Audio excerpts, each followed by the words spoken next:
Hello বন্ধুরা, কেমন আছেন? আশা করছি ভালো আছেন, সুস্থ আছেন। ডুরান্ড কাপ ফাইনাল, দুই ফাইনালিস্ট আমরা পেয়ে গেছি, নর্থ ইস্ট এবং ডায়মন্ড হাওড়া এফসি। যারা এবছর প্রথম ডুরান্ড কাপ খেলতে নেমেছে তারা প্রথমবারই কিন্তু ফাইনালে গেছে, তাই ডায়মন্ড হাওড়া এফসিকে কংগ্রাচুলেশন তো জানাবই। সেই সঙ্গে ডায়মন্ড হাওড়া এফসি কাদের হারিয়ে গেছে, কালকের ম্যাচটা আপনারা সবাই দেখেছেন, আমিও দেখেছি ম্যাচ।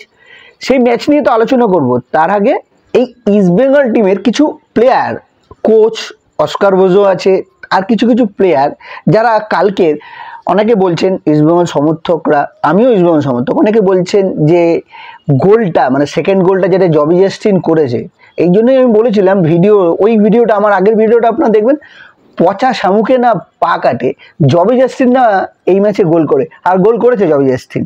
সে বিতর্ক হোক যাই হোক, হাতে লাগিয়ে বল দিয়েছে, বলটা কিন্তু গোলকিপার যে বলটা মিস করেছে, দুটো গোলের ক্ষেত্রেই কিন্তু গোলকিপারের দোষ।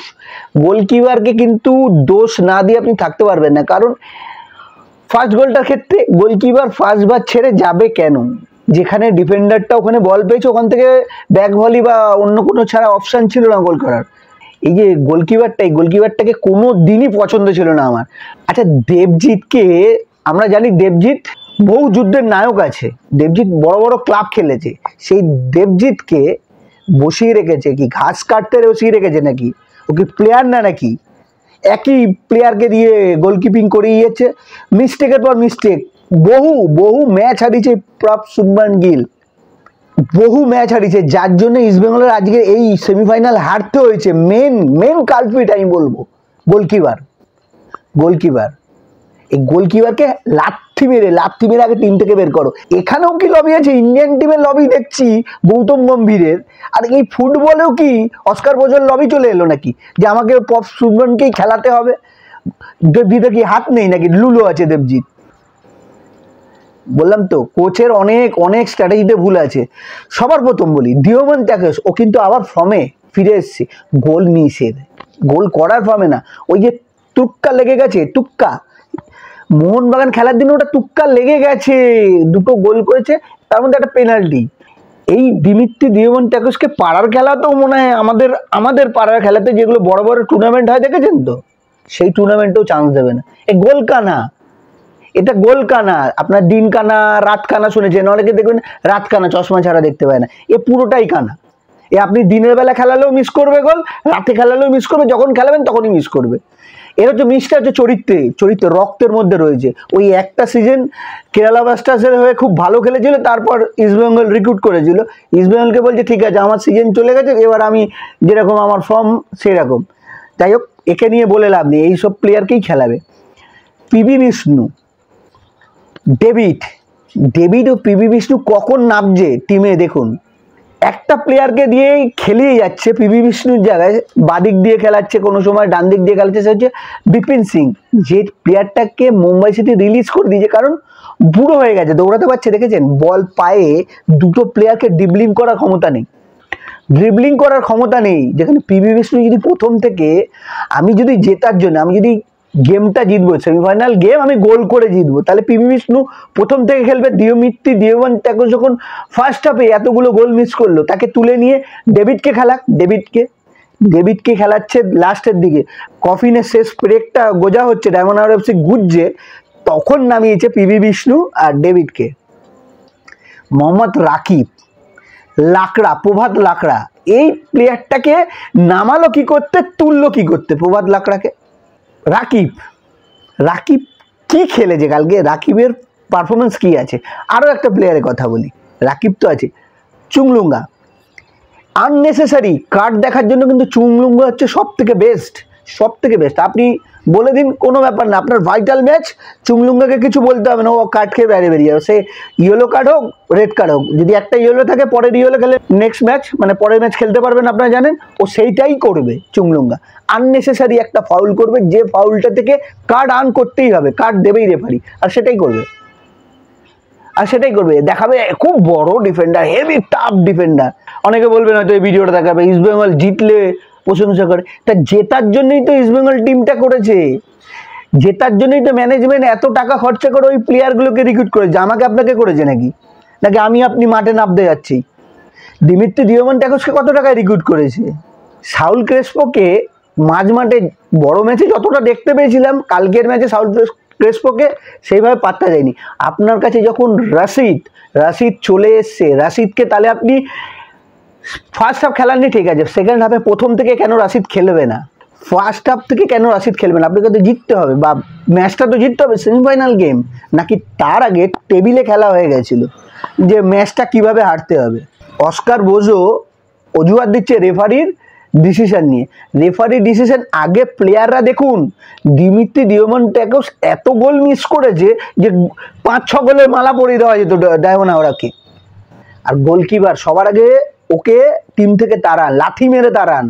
ফার্স্ট 11-এ দেবজিৎকে খেলাতেই হবে, কারণ আমরা জানি দেবজিতের নাম কি ছিল জানেন তো? দেবজিতের নাম ছিল একটা সময় সেবজিৎ। সেই প্লেয়ারটাকে যেন হারিয়ে গেল, সেই গোলকিপারটা যেন হারিয়ে যাচ্ছে। আর এই হারিয়ে যাওয়ার কারণই কিন্তু ম্যানেজমেন্ট তাকে খেলাচ্ছে না। একটা প্লেয়ারকে খেলালে তার কনফিডেন্স লেভেল হাই থাকে, সে যদি ভালো দুটো সেভ করে, গোলকিপারের হচ্ছে সেভ যদি গোলকিপার ভালো প্রথমেই 2-1টা করে দিতে পারে, সেই গোলকিপারের কনফিডেন্স লেভেলই আলাদা থাকে। কালকে যেটা দেখেছেন ডায়মন্ড হাওড়া গোলকিপার মিরশাদ যে খেলাটা খেলেছে অসাধারণ। হ্যাঁ, দূর দিয়ে যেটা আনোয়ার আলী গোল করেছে, সেই গোলটার ক্ষেত্রে কিন্তু মিরশাদের দোষ আমি দেখছি না, কারণ বলটা যারা দেখেছেন মেরেছে, বলটা কতটা কেটেছে দেখেছেন লাস্ট মোমেন্টে এসে। আর মিরশাদের মুখটা আটকে গেছিলো, এই কারণে ও দূর থেকে বলটা অতটা জাজ করতে পারেনি, গোলটা হয়েছে। কিন্তু অসাধারণ গোল করেছে আনোয়ার আলী, অসাধারণ গোল করেছে। এর আগেও আনোয়ার আলী এরকম দূরপাল্লা শটে প্রচুর গোল আছে। সেই সব জায়গা দিয়ে যেখানে গোল খাওয়ার পর সঙ্গে সঙ্গে গোল শোধ করলো 15 সেকেন্ডের মধ্যে, 1 মিনিটের মধ্যে, সেই তারপরও আপনি ম্যাচ ধরতে পারছেন না। তখনও পিবি বিষ্ণু ডেভিডকে যদি তখনও নামাতো তাহলেও গোল পেত। কিসের জন্য যে দিয়ামন্টাকোসকে রেখে দিয়েছে টিমের বোঝা। বড় ম্যাচে গোল করে নায়ক হয়েছিল, এটা ভিলেন। ইস্টবেঙ্গলের ওই যে বলেছিলাম কিবি বিপিনও কিন্তু বহু যুদ্ধের নায়ক, মোহনবাগানকে চ্যাম্পিয়ন করেছিল আই লিগ। আর কিবি বিপিনের এগেনস্টে কিন্তু ইস্টবেঙ্গলের খুব খারাপ ফলাফল, 6খানা ম্যাচের মধ্যে 5টা হেরেছে, 1টা ড্র। কিবি বিপিনা কোচ থাকাকালীন হারাতে পারেনি ইস্টবেঙ্গল কিবি বিপিনাকে। কোচ হিসাবে কিবি বিপিনা আজ অব্দি ইস্টবেঙ্গল টিমের কাছে পরাজিত হয়নি। কিবি বিপিনের এই রেকর্ডটা অনেক ভালো। আমি এই জন্য আমার আগের ভিডিওতে বলেছিলাম, পচা শামু জবি জাস্টিন যেখান থেকে গোল করেছে, তো আমি বলেছিলাম তো জবি জাস্টিন গোল করবে, পচা শামুকে না পার কাটে কেটেছে। যে পরিস্থিতিতে গোল করুক, গোল ইজ গোল। সে নাক দিয়ে করুক, পেছন দিয়ে করুক, পোঁত দিয়ে করুক, হাত দিয়ে তো করেনি ভাই, হাত দিয়ে তো করেনি। গোলটা তো হাত দিয়ে হয়নি, গোলটা পা দিয়ে হয়েছে। হাত দিয়ে কে বল নামিয়ে দিয়েছে, কি নামিয়ে দিয়েছে সেসব দেখে লাভ নেই। তোমার গোলকিপার ওদের তলা দিয়ে গোল মিস করেছে, দেখেছেন তো প্রফসুবনকে? গোলটা দুটো গোলের ক্ষেত্রেই এবং এই সেমিফাইনালে হারার ক্ষেত্রে আমি এই যে কটা প্লেয়ারের নাম বললাম সব কটা, মিগুয়েল এত স্লো আর এত বল ড্রিবলিং করতে যাচ্ছে, বল ছাড়াতে এত দেরি। মিগুয়েলকে আমি প্রথমে ভেবেছিলাম প্লেয়ার হিসেবে ভালো, এখনও বলছি, কিন্তু মিগুয়েলও গোল কানা। ওকে গোলে মারতে দিলে বল যদি কোনো গোলকিপার রাখতে হবে না, তাতেও বারে মারবে, কারণ ও বার পুজোটা মনে করেনি। ফার্স্ট 11 আমি যেরকম বলছি, পিবি বিষ্ণু ফার্স্ট 11-এ খেলবে, বিপিন সিং তার পরিবর্তে নামবে।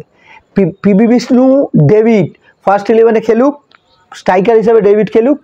আপনাকে আমি বলছি 5টা ম্যাচ খেলাবেন ডেভিডকে, 5টা ম্যাচের মধ্যে 4টে-5টা গোল করে দেখাবে। চ্যালেঞ্জ আছে আপনাদের সঙ্গে। অস্কার বোজো যদি চ্যালেঞ্জ নিতে চায় তাতেও রাজি আছি। কোন প্লেয়ার ভালো খেলবে, কোন প্লেয়ার খেলবে না সেটা কোচ কিন্তু বোঝে, তারপরেও লবিবাজি করে। টিমকে জেতাতে হবে না নাকি? টিমটা কি সমর্থকগুলো কি করতে গেছিল? এত যে সমর্থক গেছিল কি করতে? এর থেকে বড় ম্যাচে হেরে যেত আফসোস ছিল না। হ্যাঁ ঠিক আছে, বড় ম্যাচে মোহনবাগানের কাছে হেরেছে, ডায়মন্ড হাওড়া এফসির কাছে হেরে সেমিফাইনাল থেকে বিদায় নিতে হচ্ছেন। অনেকে বলবে ডায়মন্ড হাওড়া এফসি খারাপ খেলেছেন, না খারাপ খেলেনি। ফুটবলে ভাগ্যটাও যে বড় কথা বলেছিলাম, ভাগ্যও কিন্তু ছিল না। ইস্টবেঙ্গলে ভাগ্য তো ছিল না, ভাগ্যের সঙ্গে সঙ্গে সব থেকে বাজে টিম এবং বাজে খেলেছে। আত্মতুষ্টি বলেছিলাম, আত্মতুষ্টিতে ভুগেছে। আর ডায়মন্ড হাওড়া এফসি কোনো ব্যাপার না, মেরে দেবো, স্টেজে গিয়ে মেরে দেবো এরকম ভেবেছিল। স্টেজে মেরে দিয়েছে কে? ঘুরিয়া কিবি বিপিনা ঘুরিয়ে মেরে দিয়েছে। আর প্লেয়াররা এই যে গোলকিপার আর দিয়ামন্টাকোস, এদেরকে কি করা যায় সবার আগে বলবেন, কারণ নিতুদা অর্থাৎ আমাদের ইস্টবেঙ্গলের ক্লাবের কর্মকর্তা বা হত্যাকর্তা বিধাতা, তাকে বলবো যদি পচা টমেটোর যে ঝুড়ি থাকে না, এতে বোঝাই করে পাচার করে দিন, পাচার করে দিন। না হলে আইএসএল শুরু হবে, আইএসএলের জন্যই তো এত ভালো টিম করেছে, বা আইএসএলের জন্যই তো প্লেয়ার এত রিক্রুটমেন্ট করা। না হলে আইএসএলই এর থেকেও খারাপ ফলাফল হবে। ডায়মন্ড হারবার এফসি তো সবেমাত্র একটা নতুন ক্লাব প্রতিষ্ঠা হয়েছে, তাদের কাছে যদি এইভাবে হারতে হয়, বাদবাকি আইএসএলের যে টিমগুলো আছে তাদের কথা ভাবুন, যারা এত বছর ধরে চ্যাম্পিয়ন আছে তাদের কথা ভাবুন। তো এইসব প্লেয়ারদের দিয়ে চাষ করতে পারবেন আপনি, গ্রাম অঞ্চলে গিয়ে চাষ করান এদের দিয়ে, বিশেষ করে ডিএমন ট্যাকোস আর প্রফসিমনকে দিয়ে, কেন গ্লাভস থাকে তো হালটা ভালো টানতে পারবে। গরুর দরকার নেই, এদের দুজনকে দুদিকে রেখে দেবেন, গরুর যে হাল থাকে না চাপিয়ে দেবেন, দেখবেন টেনে দিব্যি অসাধারণভাবে ধান চাষ করে দেবে, অসাধারণ ধান হবে। আমি বলছি এই দুটো প্লেয়ার, 2-4টে প্লেয়ার যারা আছে, দুজনকে তুলে আবার দুজনকে নামাবেন। রিক্রুটমেন্ট করেছেন না, এইভাবে ধান চাষ করান, ভালো হবে। এরা ধান চাষ করতে ভালো পারবে। ডিএমন ট্যাকোস তো অসাধারণ করবে, দিমিত্রি ডিএমন ট্যাকোস, আমি বলছি, কারণ একটু চেহারাটা ভালো আছে তো, টানতে পারবে। বলদ আছে না, দেখেছেন তো সারগুলো, সেই রকম ও সার গোতাতে পারে, ও ভালো গোল করতে পারে না। নাহলে যে গোল মিস করেছে, পাড়ার যে কোনো টিম বা কলকাতা লিগের যে কোনো স্ট্রাইকার, ভালো স্ট্রাইকারকে দিয়ে দেবেন, ও দিব্যি 3খানা গোল করে দিয়ে বেরিয়ে যেত, হ্যাটট্রিক করে দিয়ে বেরিয়ে যেত, বুঝলেন। যাই হোক, ভিডিওটা কেমন লাগলো অবশ্যই বলবেন। আর ইস্টবেঙ্গল সমর্থকরা যদি বলেন যে আপনি ইস্টবেঙ্গল সমর্থক হয়ে ইস্টবেঙ্গলের সম্বন্ধে এইসব বলছেন, তাতে আমার কিছু এসে যায় না। ভালো যে খেলবে তাকে সাপোর্ট করব। ভালো প্লেয়ার, আপনি টাকা নিয়ে খেলছেন, ফ্রিতে খেলছেন না, সার্ভিসটা দিতে এসছেন ফ্রিতে না। সমর্থকরা যায় টাকা খরচা করে, একটা খেলা দেখতে গেলে কত টাকা হচ্ছে, দেবে দেবে নিতুদা দেবে, ঠিক আছে টিম হারছে সবাইকে ফ্রিতে টিকিট দিচ্ছি, আসুন মাঠ ভরান। সমর্থকরা সারা জীবন জ্বালায় জ্বলছে, আরও জ্বলবে যদি এই রকম প্লেয়ার রিক্রুটমেন্ট থেকে থাকে। অতি অবশ্যই লাথি মেরে, আমি বলছি লাথি মানে একদম পাতি ভাষায় লাথি মেরে গোলকিপারকে সবার আগে সরান। দিমিত্রি ডিএমন ট্যাকোস, প্রভাত লাকড়া, বিপিন সিং, আমি বলবো না সরাতে, বিপিন সিংকে সময় দিন, কিন্তু বিপিন সিং ফার্স্ট 11-এ বা প্রথম থেকে খেলার প্লেয়ার নয় বিপিন সিং, তাহলে মুম্বাই সিটি তাকে ছাড়তো না। আরে গাধা, যারা রিক্রুটমেন্ট করছিলেন তারা কি গাধা যে বিপিন সিং এত বছর ধরে আইএসএল চ্যাম্পিয়ন করেছে যে ক্লাবটাকে, সেই বিপিন সিংকে ছেড়ে দিচ্ছে এমনি এমনি নাকি? তারাও বোঝে যে এর মধ্যে আর কিছু নেই, ছোবড়া নিগড়ে নিয়েছি, একে এবার ছেড়ে দাও, অন্য প্লেয়ার রিক্রুট করো, ফ্রেশ প্লেয়ার যে দৌড়াতে পারবে, যে 90 মিনিটে এগেনস্ট টিমের ইয়েকে মাটি ধরাতে পারবে, সেই রকম প্লেয়ার। যাই হোক বন্ধুরা, কেমন লাগলো ভিডিওটা তো অবশ্যই বলবেন। আর এই যে কথাগুলো বললাম, আমার সঙ্গে যদি আপনারা একমত হন, তাহলে অবশ্যই কমেন্টে আপনাদের গুরুত্বপূর্ণ মতামত অবশ্যই দেবেন। ততক্ষণ ভালো থাকবেন, সুস্থ থাকবেন, আর কি বলবো, সুস্থই থাকুন।